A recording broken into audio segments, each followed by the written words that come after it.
ချစ်တော်ဒုံဒုံကြီးအခုမရောက်ပေးပါလေအခုရောက်ခုကုန်လက်တော့မရမယ်နော်လာပြီးဒီမှာ Hello မင်္ဂလာပါ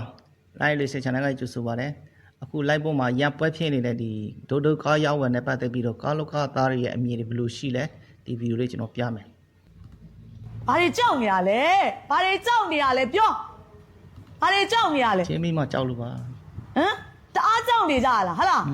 းဘုံဘာရကဘာကောင်မကြီးဆိုတာအရင်လေးလာအောင်လေးလာပြီးမှလုံးနော်ပတ်စံပေးပြီးတော့ဘယ်မှမသိတဲ့ပေ့တို့တင်ခိုင်းမယ်ဆိုရင်လဲနော်ကျမဘာကောင်မကြီးလဲဆိုတာကိုအရင်သိအောင်လုပ်ပြီးမှတက်လာခဲ့အဆင့်ကိုနော်ဒီအဆင့်ကိုတက်လာခဲ့ကျမလည်းခေါင်းထဲကိုမရှိတဲ့ကောင်မနော်ကြည်နေတာမပြောသေးဘူးဒါပေမဲ့အခုကကြတော့စီးဆိုတာရှိတယ်လေစီးဆိုတာဘာအတွက်လဲနော်ဘောင်ရှိတယ်စီးဘောင်ရှိတယ်စီးဘောင်ကြော်လာရင်တော့ဘယ်သူမှနော်လက်လည်းမခံဘူးဂယူးလည်းမဆိုင်ဘူးကျမဆိုတဲ့ကောင်မကလေသိလားနော်ဒီနေထားရောက်လာတဲ့ကောင်မအကြောင်းမဲ့တက်ရောက်လာတာမဟုတ်ဘူးနော်စီးရှိတယ်ဘောင်ရှိတယ်နော်အခုခေတ်မှာဆိုအကုန်လုံးလို့ရလှုပ်ချင်တာတွေအကုန်လှုပ်လို့ရတဲ့ခေတ်နော်လှုပ်လို့ရတဲ့ခေတ်ဒါပေမဲ့ကျမဘာမှမလုပ်သေးဘူးနော်အခုကျမတခါလေး live ရနေပဲတခါလေးပြောလိုက်မယ်ကျမဘာမှမလုပ်သေးဘူးနော်ဒီစကားကိုကြားဘူးတလို့ပဲကျမတီးခံတယ်ပထမနော်ကျမသူတို့မဟုတ်မှတန်းတရားပြောတာပဲငါကမှန်နေတာငါဂယူးဆိုင်စရာမလိုဘူးငါခေါင်းနဲ့လည်းထည့်စရာမလိုဘူးဆိုပြီးတော့ကျမနေခဲ့တယ်ဒါပေမဲ့မရဘူးမလေးပတ်စံပေးပြီးတော့ဘယ်မှမသိတဲ့ post တွေအယူပို့တွေကိုတော့ပတ်စံပေးပြီးတော့များတင်ခိုင်းနေဆိုတော့ရှက်တက်ရင်သေလို့ရတယ်အချိန်ဘုံလဲပြီးသေရမှာသိလားကိုပြုတ်တိကန်ပဲ့တင်တန်းကိုထံပြန်လာတယ်9 ရက်တွင်း9 နှစ်တွင်း9 လတွင်းအကျိုးပေးတယ်ကျမဒီနေထားကိုဘာလို့ရောက်လာတယ်လို့ထင်လဲကျမဒီလိုမျိုးစိန်တွေရွှေတွေမြေတွေကားတွေအထိရောင်းပြီးတော့မြန်မာတပြည်လုံးကိုဖြန့်ပြူးနိုင်တဲ့အစီရောက်လာတာကျမဘယ်အချိန်နေနဲ့ဘလို့စိတ်ဓာတ်နဲ့ဒီနေရာကိုရောက်လာတယ်ထင်လဲဟမ်အကြောင်းမဲ့တက်ကျမဒီနေရာရောက်လာတာမဟုတ်ဘူးเนาะကျမရဲ့တမိုင်းကြောင်းစိတ်ဆိုးနေပြန်ကြည့်နော်တမိုင်းဆိုတာရှိခဲ့ပြီးသားလောက်ပြောလို့မရဘူးလောက်ယူလို့မရအဲ့ဒါတမိုင်းပဲလူတယောက်မှာသိလားတမိုင်းဆိုတာမှတ်ကြောက်တင်ခံနိုင်ခဲ့ပြီးသားနော်ဘယ်တော့ကျမ်းပြီနော်ကျမတီးခံတယ်ပထမမြစ်တာပဲထားတယ်ငါမြစ်တာနဲ့ပဲအနိုင်ယူမယ်ဆိုပြီးတော့ကျမမွေးတယ်ဒါပေမဲ့မရဘူးနော်ကိုရမယ့်အရာကိုလက်ထဲမရဘဲနဲ့သူများရသွားတဲ့အခါကျတော့မစားတဲ့အမေကိုတဲနဲ့ပတ်ပြီးတော့မဟုတ်မတန်းတရားကိုပြောတယ်နော်ဒါပေမဲ့ကျမဒါကတော့ဒုဒုနဲ့ပတ်သက်ပြီးတော့သူ့ရဲ့အကြောင်းလေးတွေပေါ့နော်သူအရန်ကိုပွဲကတော့ဖြစ်နေပြီအရန်ကိုပောက်ကွဲနေပြီနော်သူပေးတွေမှာမဟုတ်တဲ့တရားလေးတင်ထားတယ်ပေါ့နော်သူကားနဲ့ရောင်းဝင်နဲ့ပတ်သက်ပြီးတော့ကားရောင်းဝင်နဲ့ပတ်သက်တဲ့ဒီရောင်းဝင်သမားတရားဘယ်လိုပြောထားလဲဒီဗီဒီယိုကျွန်တော်တို့စစ်ကြည့်အောင်ကဲဒီအပိုင်းနဲ့မှာပွဲဖြစ်နေတယ်ရွှေနန်းဒုက္ခကဒုံလေးနဲ့ပေါ့နော်ဒါကားလောကလူတွေနဲ့ပေါ့နော်ဒါဖြစ်နေတဲ့ပြဿနာလေးတွေကိုအားလုံးလည်းတိမယ်လို့ထင်တယ်တွေ့မယ်မြင်မယ်လို့လည်းကျွန်တော်ထင်ပါတယ်ပေါ့နော်ဆိုတဲ့ခါကျတော့ဒီဗီဒီယိုမှာဆိုလို့ရှိရင်ကျွန်တော်ကဘသူမှန်တယ်မှားတယ်ဆိုတော့ကိုပြောပြပြီးတော့မှလုံးဝမဟုတ်ဖ ೇನೆ နော်ကားဝယ်ခြင်းနဲ့မိတ်ဆွေတွေအန်ယူဇာတွေနဲ့ဘာကိုသင်ခန်းစာယူသင်လဲဆိုတော့ဒုကြောင်းနော်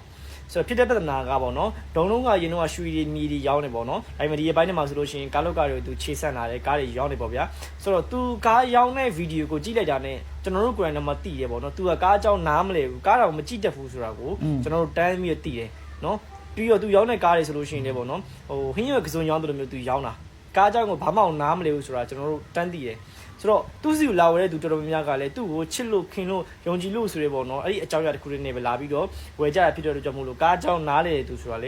ေတိတ်မပေါအောင်ဆိုတဲ့ခါကျတော့ဘာဖြစ်လဲဆိုတော့ပြီးတော့သူရောင်းတဲ့ကားတွေကလည်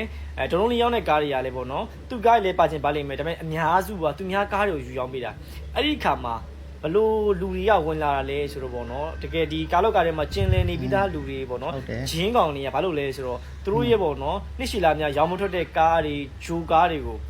အမြင်လောက်ရှယ်ရွှားပြီးတော့ဒုံလေးကိုလာရောက်ခိုင်းတာဒုံလေးကလူချစ်လူခင်ပေါ်တယ်သူ့စီကိုလာဝဲတော်တော်များလဲသူ့ကိုချစ်လို့ခင်လာဝဲကြတာတီးတဲ့အပေါ်မှာသူ့ကိုခူဒုံလုပ်ပြီးတော့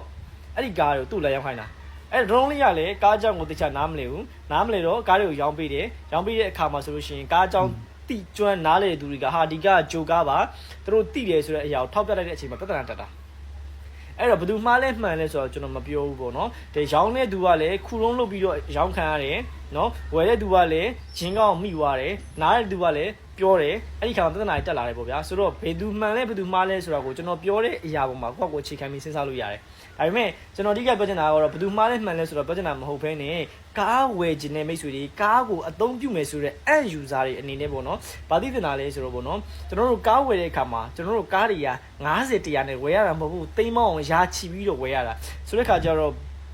ဘလို့လိုပဲဖြစ်ဖြစ်ပေါ့နော်မြည်သူတဦးတယောက်ကိုမှယုံကြည်ပြီးတော့စုံလုံးကမ်းပြီးမဝယ်ပါနဲ့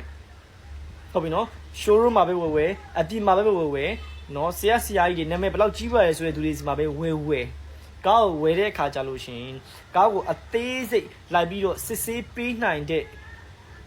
တမတ်ကြတဲ့အကျိုးဆောင်တွေကိုခေါ်ပြီးသွားဝယ်ပါသူတို့ပေးရတဲ့ 1% 2% ကိုမှန်မမျောနဲ့ခင်ဗျားတို့ဆုံးရှုံးသွားနိုင်တဲ့အသိမ်းမောင်းရာချီကိုနှမျောပြီးတော့တကယ်တမတ်ကြတဲ့အကျိုးဆောင်တွေကိုခေါ်သွားပြီးတော့ကျွန်တော်ဝယ်စီခြင်းနဲ့ဘာလို့လဲဆိုတော့ဒီဘက်ခေတ်မှာ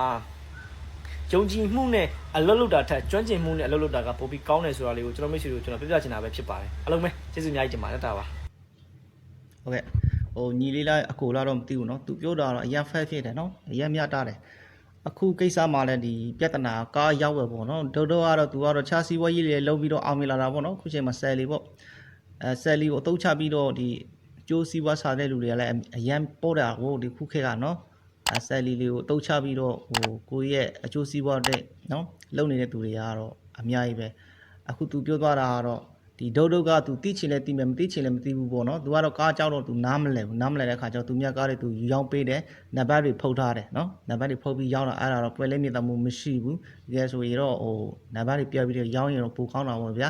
အခုဖြစ်နေတာကျွန်တော်တို့နိုင်ငံမှာအကောတော့ကားယူတွေကြီးပဲကျွန်တော်ပါပဲပေါ့ဒီတော့ကားလူချင်တဲ့သူတွေကဟိုကားအကြောင်းနားလဲတဲ့သူတွေကိုကိုယုံကြည်ရတဲ့သူပေါ့ဗျာခေါ်ပြီးတော့ကားဝယ်သိပါတယ်ဒီဒုတ်စီမှာမွေသိဘူးဝယ်သိတယ်ဆိုတာကိုတော့ကျွန်တော်ပြောတာမဟုတ်ဘူးเนาะသူရဲ့ show လို့ကတော့ဟိုခုချိန်မှာတော့နည်းနည်းလေး short ဖြစ်နေတော့ပေါ့ဗျာဟုတ်ကဲ့ဒီဗီဒီယိုကြည့်ပြီးတော့လည်းအကျိုးစုံတရားရမယ်လို့ကျွန်တော်မျှော်လင့်ပါတယ်အားလုံးကျေးဇူးတင်တယ်နောက်ဗီဒီယိုမှာထပ်တွေ့မယ်